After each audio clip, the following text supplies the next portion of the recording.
Hi guys, my name is Patricia Maisie Pilalog, and for today we'll be talking about simple interest. So how does simple interest affects our life in a positive way, in a real life situation?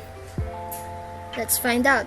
Okay, simple interest initially helps us understand how to manage our financial problems, which essentially involves some math equations and will also need our calculator for faster computation. Another reason why learning about this is quite important is that it helps us make preferable decisions when it comes to finance that will initially help us save more money and help us manage our time more conveniently. So, next slide. So, a sample scenario of this simple interest is wherein when we discount on early payment, normally, suppliers offers a discount to buyers who pay their invoices early. For instance, if YG Company offered a 0.10 discount to the entities that settled their payments within a month, if SM Company has an invoice of $150,000 and then pays it ahead of the scheduled time, that company would later on receive a 0.10%, which is equivalent to $15,000. So that's how simple interest affects us in a positive way. A negative effect of simple interest, which is about a car loan. Mr. Will wanted to buy a Toyota car ever since he was a teenager. By the time he has a full-time job, he can decide whether to pay in full or sign up for a car loan because he doesn't have to use his parents' money for the car. He decided to sign up for a car loan instead since he wants to have one as soon as possible.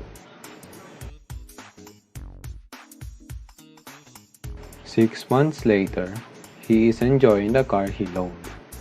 He posts selfies of him traveling to tourist spots on his social media account while also getting a number of followers.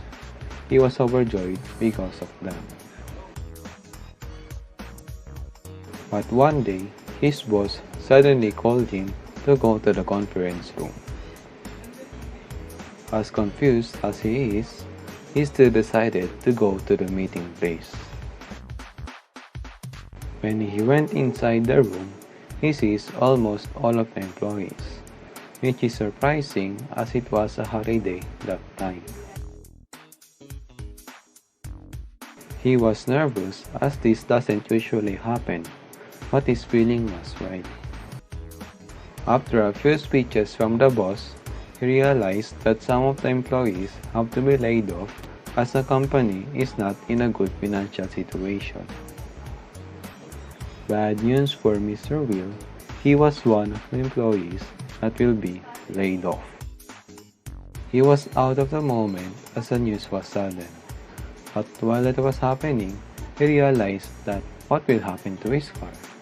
Not being able to pay the monthly fee of a car loan for a while will lead the loan car to be repossessed by the loaner. Mr. Will wants to convince the boss that he shouldn't be laid off. But the boss stated that Mr. Will isn't the only one who will experience a grave situation. Mr. Will's layoff, along with most of the employees, was official. He tried to look for other jobs for a few months, but it seems that a lot of employees from different companies were also laid off, so striking an opportunity was nearly impossible for him. As his job hunting goes on, his car loaner messaged him that they will now repossess the car. Not only will Mr. Will lose his dream car, he still also has to pay for the remaining amount of the loan. Positive and negative effects of compound interest. Positive effect. Compound interest is the best choice when it comes to investing. If you invest a large amount of money in a long period of time, it will lead to a great amount of wealth as time passes by. Compound interest makes your money grow faster because interest is calculated on the accumulated interest over time as well as on your original principal. I want to invest money for 5 years. Let me explain to you. If you invest 20,000 pesos at 10% interest, you will earn 10% on your initial deposit, which is 2,000 pesos on the first year. The total amount would be 22,000 pesos. On the second year, you will earn 10% on both your principal and accumulated interest from the previous year. 10% of 22,000 is 2,200 pesos. You earned another 2,200 on the second year. Your total amount would be 24,200. Which means on the fifth year, you will earn 12,210 as your interest plus the principal amount of 20,000 pesos. From 20,000 pesos, your money will be 31,210 after 5 years. I am now ready to invest.